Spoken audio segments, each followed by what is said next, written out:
And so I just opened up and he grabbed my hand and we started going through the spirals of my DNA. And I was, looking at everything. And as we would go through a strand, I could feel it like stroke over my skin. And I was like, oh my gosh, that's just amazing. And we're going, and it's super fast. We're going really, really fast. And we get down to this one spot and he just stops, like, hitting a wall. And he says, do you see me? And I'm like, well, yeah, you're everywhere. Of course I see you. And he's like, no. And he points to this spot in my DNA. And he's like, right there. Do you see me? And I looked and I did. And it was in that part of our DNA that they call junk DNA, that we don't know what that DNA does. And it was funny because it hadn't actually been that long ago that I had read about junk DNA, and he was right there. And I was like, oh my gosh, you're in me?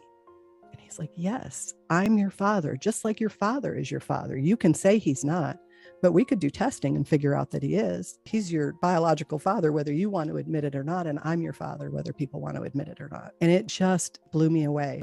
And God reappears like in the room, and it scared me. And I screamed because I didn't expect him just to pop in. And he laughed. I'm like, oh, you scared me. And so he laughs. He's like, why did I scare you? And I'm like, well, I thought you were gone. He says, I'm never gone. I'm like, well, I know you're never gone, but you don't just pop into rooms like that. That's startling, and he thought it was funny.